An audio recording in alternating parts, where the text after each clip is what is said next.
Bonjour et bienvenue dans l'art de briller. Je suis Lucie Lortola, coach pour les entrepreneurs passionnés. Dans ce podcast, je vous partage des conseils business afin de vous aider à vivre sereinement de votre entreprise. Je vous partage également mon parcours d'entrepreneur afin de vous inspirer et vous aider à accélérer votre croissance.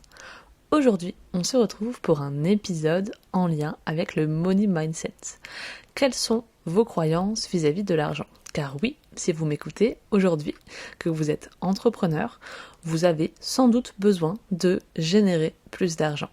Sauf que nous vivons dans une société où notre rapport à l'argent est soumis à plein de croyances. L'argent est assez tabou, l'argent peut être une source de conflit, une source de stress, parfois on le vit très bien mais on a du mal à le conserver, etc. Du coup, pourquoi est-ce que je vous fais aujourd'hui cet épisode de podcast ? Parce que sur les conseils d'Océane Testa, Colibri Redac, j'ai acheté le livre de Léa Vercellotti, le Money Mindset de l'entrepreneur, que je vous mettrai en lien. Ce livre, je l'ai dévoré en peut-être 5 heures. Et donc évidemment, la problématique et le money mindset, on va dire, c'est quelque chose qui m'intéresse beaucoup. J'en ai déjà parlé dans le podcast, j'en parle souvent à mes clientes, voilà, c'est quelque chose qui m'intéresse. Mais ce livre a été vraiment hyper intéressant à lire parce que Léa, tout au long de son livre, explique vraiment des situations personnelles qu'elle vit, les différents profils qu'on peut retrouver, et donc ils sont tellement bien décrits que moi j'ai retrouvé plein de gens de mon entourage dedans, et notamment moi-même. Donc aujourd'hui je voulais prendre ce moment pour partager un petit peu ce que j'ai pu intégrer de ce livre. Des fois c'était des choses que je savais déjà, mais vues sous un autre angle, et du coup par la même occasion, je vais vous inviter peut-être aussi à réfléchir à certaines choses que elle soulève comme problématiques, notamment quand on est entrepreneur et qu'on veut générer plus d'argent. Donc si tu es, dans ce cas, tu es un entrepreneur, tu as envie d'avoir un chiffre d'affaires plus élevé, mais que d'un côté tu ressens des blocages, cette vidéo devrait être très intéressante pour toi. J'ai dit cette vidéo, sauf que c'est un podcast. Excusez-moi, c'est mon mommy brain. Alors, premièrement, mon rapport à l'argent, et je vais commencer par ça. Alors, moi, dans le test que demande à faire Léa, j'ai des mots assez positifs qui me viennent vis-à-vis de l'argent. Moi, dans ma vie, il faut savoir que tout au long de mon enfance, mes parents ne gagnaient pas énormément d'argent, mais je n'ai jamais ressenti le manque. On partait en vacances, une fois par an, au moins. On avait des cadeaux à Noël, on mangeait à notre faim, on faisait des activités, du sport, etc. Et alors, petit souvenir d'enfance, mais on allait chez Flunch le mercredi midi avec ma maman. Et maintenant, quand je me rends compte, alors la vie a beaucoup augmenté aussi, hein, mais je peux pas me permettre d'emmener mon fils à Flunch tous les midis, personnellement, ou j'en sais rien, mais donc voilà, c'était en vrai, on profitait de la vie, on profitait...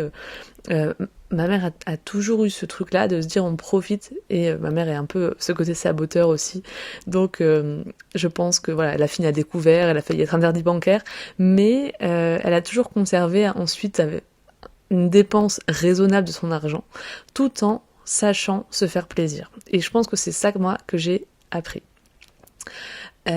Du coup, on m'a aussi fait comprendre finalement, mais je pense pas que ce soit vraiment lié à mes parents, même si mes parents m'ont montré la valeur de l'argent et du travail, etc. Mais c'est plus au fil du temps, avec les influences extérieures, l'école, le lycée, les études, etc., que quand même, il faut travailler dur pour avoir de l'argent. C'est normal qu'un travail soit difficile ou qu'il demande des compromis, de se lever tôt, de faire de la route, de passer du temps à son travail pour pouvoir toucher de l'argent. Donc il y avait cette notion de travailler dur pour avoir de l'argent. Et j'ai aussi eu cette croyance et cette chose qui est restée ancrée de finalement seuls ceux qui font de longues études gagnent bien leur vie. Et ça, c'est quelque chose que j'ai totalement déconstruit ensuite. Mais c'est vrai que pendant longtemps, j'avais cette croyance qu'il fallait absolument faire de longues études, et que c'est eux qui réussissaient dans la vie. Et aussi, l'idée du coup que la réussite passait par gagner beaucoup d'argent. Voilà. On est un petit peu dans toutes les croyances que je pouvais entretenir sur l'argent. Peut-être que ça va vous faire écho.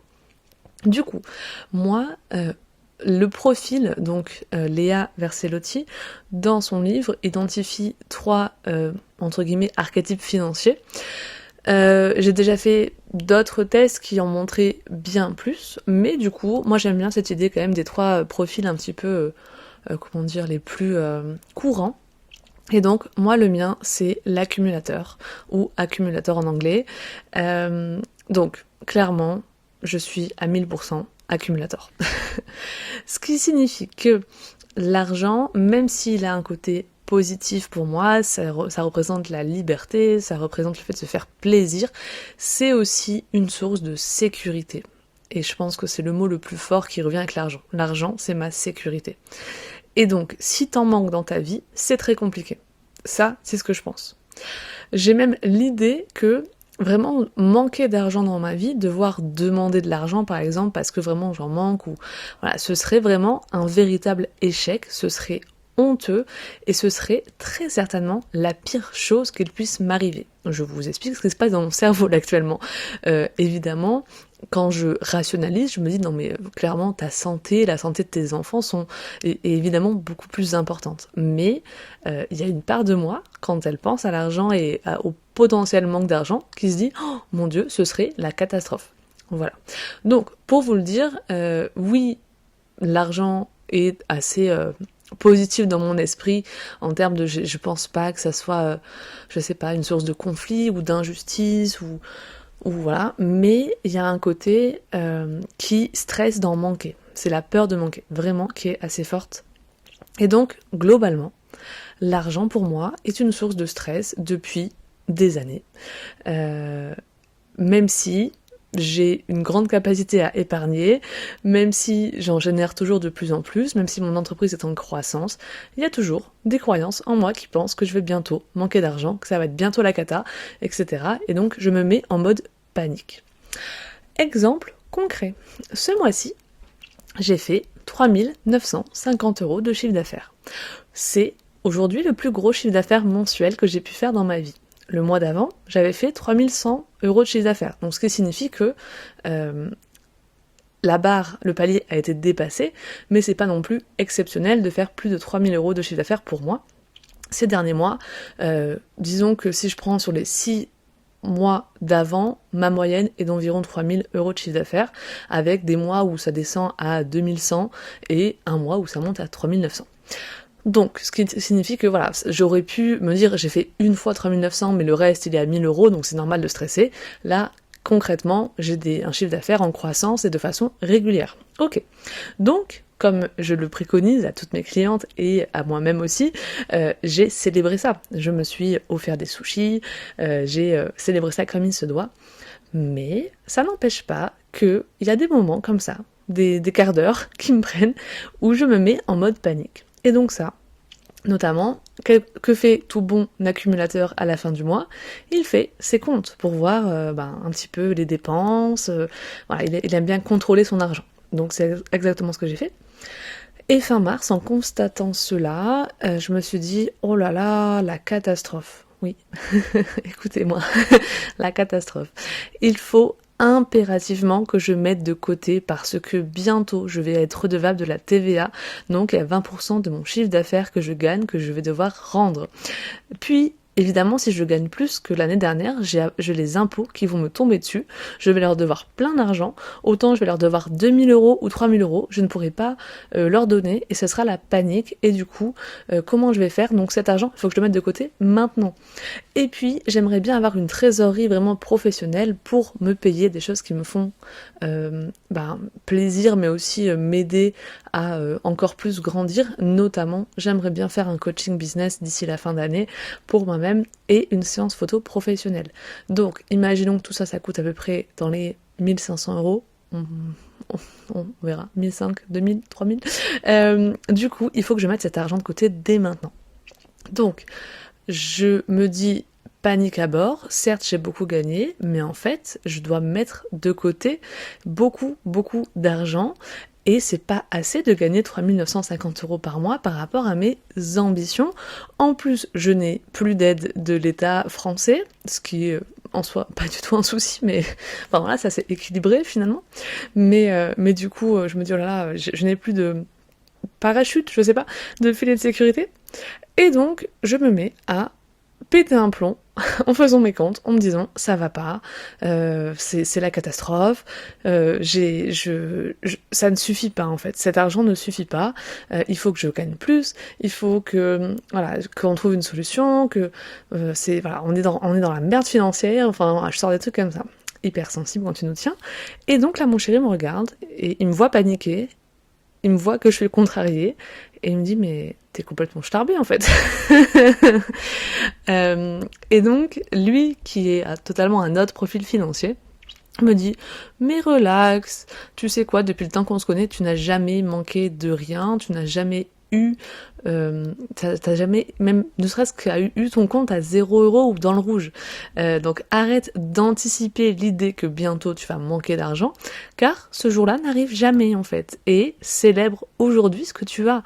On va bien, tout va bien, on a des projets en commun, on met de côté pour nos projets, on fait ce qu'on peut, ça prendra le temps que ça prendra, mais en tout cas, dans les faits, on arrive à mettre de côté chaque mois, c'est parfois 300 €, c'est parfois 100 €, mais on essaye. Et on a toujours payé notre loyer, nos factures à temps, on s'est jamais retrouvé à recevoir une facture qu'on n'a pas pu payer, donc tout est ok, tranquille, ça va. Voilà, donc bienvenue dans la tête d'une accumulateur, où concrètement, voilà ce que c'est. Concrètement, être accumulateur, c'est aussi l'idée que, personnellement pour moi, dépenser pour mon business ou investir dans mon business, c'est toujours un défi, c'est toujours source de grands questionnements, et je me dis, est-ce que je fais les bons choix ? J'ai toujours l'impression de faire les mauvais choix d'un point de vue financier. J'ai toujours l'impression de ne pas mettre assez d'argent de côté et de ne pas assez épargner. J'ai l'impression de ne pas avoir assez d'économie et que bientôt, il va y arriver un truc dans ma vie, ma voiture qui tombe en panne, etc. et que je ne pourrai pas me permettre de payer ces choses-là. Sachant que, je vous dis cela très sereinement, en ayant aujourd'hui 45 000 € d'économie sur mes comptes personnels. Donc, pour une personne de 30 ans, si jamais elle n'était pas entrepreneur de façon générale, parce que je pense qu'en tant qu'entrepreneur, on a peut-être plus de sécurité financière, on essaye de mettre plus de côté, je sais pas, si je prends les 10 personnes les plus proches de moi et qui ont à peu près mon âge, elles ont rarement la somme que j'ai de côté comme économie. Si je prends mon chéri, s'il a 300, c'est bien. Donc voilà, j'ai vraiment cette peur que s'il m'arrive un pépin, je ne pourrai pas payer, et vraiment, ce que je constate, c'est que l'argent ne soigne pas ça. C'est quelque chose que Léa dit dans son livre, que Océane m'a déjà dit, que je savais, que je dis à mes clientes, mais l'argent ne soigne pas vos blocages par rapport à l'argent, et même, j'ai l'impression que ce mois-ci, ça l'a amplifié. Parce que c'était une source d'inconnu en fait. Je me suis dit, si je gagne plus, il y a de nouvelles inconnues qui arrivent et des choses que je ne maîtrise pas. Donc je ne peux pas maîtriser toutes mes prochaines dépenses. Est-ce que je vais payer la TVA ? Combien je vais payer d'impôts ? Est-ce qu'il y a d'autres... par exemple, est-ce que la CFE va augmenter ? Il y a plein de choses comme ça qui rentrent en compte et ça me stresse encore plus parce que je ne sais pas. Et si je perds la maîtrise de mes futures dépenses, c'est une grosse source d'angoisse. Voilà, non mais je suis complètement barjo, hein. Mais c'est des vagues, on va dire, c'est des périodes, c'est des moments, et ça m'arrive de temps en temps. Et puis quand je me mets à stresser comme ça par rapport à l'argent, tout ça, il y a quand même des grands moments dans ma vie où je m'autorise à me faire plaisir, à dépenser, etc. Donc je balance un peu entre plusieurs profils d'archétypes financiers, on va dire. Et globalement, je suis quand même très contente quand je rationalise et je me dis, ouais, je suis en croissance, c'est génial, je suis fière de moi, etc. Mais il y a quand même ce profil accumulateur et donc cette angoisse, cette peur de manquer qui est présente, et donc ça je peux pas le nier. Du coup, je vais vous parler aussi du deuxième et du troisième profil que Léa Versellotti expose dans son livre Le Money Mindset de l'entrepreneur. Le deuxième profil, c'est le repousseur. Ce sont des personnes qui ont une idée assez négative de l'argent. L'argent, c'est l'injustice, c'est le conflit, c'est du stress, c'est des dettes. Il n'y a pas beaucoup d'idées positives qui leur viennent en tête quand ils pensent à l'argent. Cette personne, elle va repousser l'argent quand il essaye de venir à elle, elle en a rien à faire. Donc, elle va notamment donner facilement de l'argent à ses proches, elle va prêter de l'argent mais qu'elle ne reverra jamais, ou elle va prêter des choses qui lui appartiennent, pour faire plaisir, pour aider. Elle va aussi proposer ses services facilement, c'est-à-dire elle va aider à déménager, pour quelque chose, ou même proposer ses services en tant qu'entrepreneur si jamais cette personne est entrepreneur.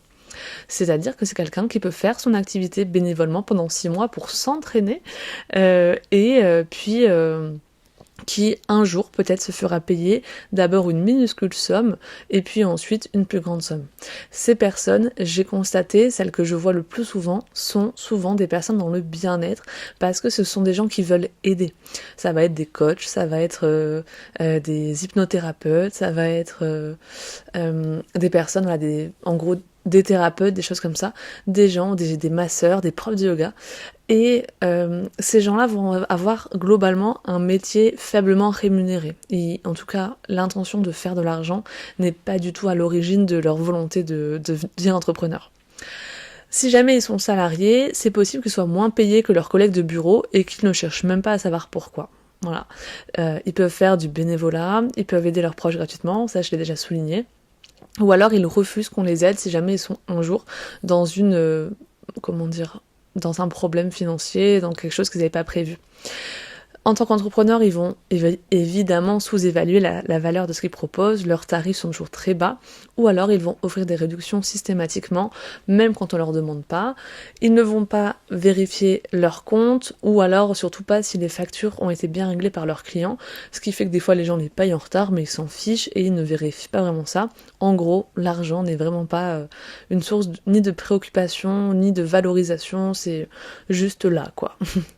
Souvent, ce profil cache un syndrome de l'imposteur en tant qu'entrepreneur et globalement un manque de confiance en soi. Le troisième profil, c'est le saboteur, et donc ça c'est mon conjoint. Donc c'est très drôle d'avoir un couple d'accumulateurs et de saboteurs. On s'entraide mutuellement dans notre relation à l'argent. C'est-à-dire que les saboteurs, quand l'argent il arrive, ils le dépensent plus. C'est-à-dire que l'argent arrive, je sais pas, le premier du mois, leur salaire ou leur chiffre d'affaires est versé sur leur compte. Et donc là, ils se disent « Waouh, j'ai plein d'argent, c'est trop cool !» Et donc, ils se mettent à faire des achats compulsifs qui n'ont aucun grand intérêt, qui leur apportent souvent peu de plaisir. Ils achètent des objets qu'ils oublient au bout d'un moment. Et ensuite, l'argent s'en va, le compte redevient à zéro et ils galèrent un petit peu à finir le mois. Globalement, ces gens-là ont très peu d'épargne, mais ils ont une faculté incroyable à générer de l'argent. C'est facile pour eux d'avoir de l'argent, ils ont des opportunités, ils ont toujours quelqu'un pour les aider s'ils sont dans la mouise financière, et je pense que la croyance que l'argent est une énergie, que l'argent est un flux, c'est eux qui le représentent le mieux. C'est-à-dire que si besoin, hop, l'argent vient à eux, puis ils le transmettent à quelqu'un d'autre pour acheter telle ou telle chose, puis ils en ont à nouveau. Donc c'est vraiment ce fluide en fait qui est l'argent pour eux. Mais ils sont aussi doués, le mais n'était pas là au bon moment. Ils sont aussi doués pour obtenir des réductions, obtenir des prestations gratuites, les gens leur offrent des choses. Mais ce que je voulais dire, c'est que ils n'ont pas du coup d'épargne finalement. Ils vont avoir ce truc de l'argent leur brûle un peu les doigts finalement. Et pourtant, si le compte est à zéro, c'est jamais un stress. Parce que il reviendra le mois prochain, c'est pas grave en fait. Mais c'est vrai que du coup, s'ils veulent accomplir des projets, etc., ils vont avoir besoin de comprendre qu'il faut conserver une partie de ce flux, de cette énergie d'argent qui entre dans leur vie, de mettre de côté, investir en eux, pouvoir comme ça investir dans des projets immobiliers, etc. et de pas juste dépenser leur argent pour des choses qu'ils oublient. Typiquement, quand ces gens-là reçoivent une prime de 300 €, ils vont faire du shopping, ils vont s'acheter une nouvelle paire de baskets. Tandis que moi, si je reçois une prime de 300 €, je la mets de côté directement. Voilà, on a chacun notre façon de dépenser cet argent, d'en profiter. Mais moi, j'aime bien ce profil aussi, finalement. Il faut... je pense qu'on a tous à apprendre les uns des autres. Mais du coup, voilà, le saboteur est assez intéressant parce que, du coup, c'est quelqu'un qui se retrouve dans la mouise financière alors qu'il a de grandes capacités à générer de l'argent. Donc ça, c'est assez drôle. Du coup, même si vous avez un profil, voilà, que ce soit repousseur, saboteur ou accumulateur, vous avez tous des façons de vous saboter avec l'argent. Et donc ça aussi, c'est une autre partie qu'évoque Léa dans son livre. Et en tant qu'entrepreneur particulièrement, c'est hyper parlant. Je voulais aussi vous en parler. Mais comme cet épisode est un peu long, je vais en faire une deuxième partie où je vais vous expliquer toutes les façons de se saboter en tant qu'entrepreneur. Je vous retrouve donc la semaine prochaine pour un nouvel épisode de l'art de briller sur le Money Mindset. À bientôt!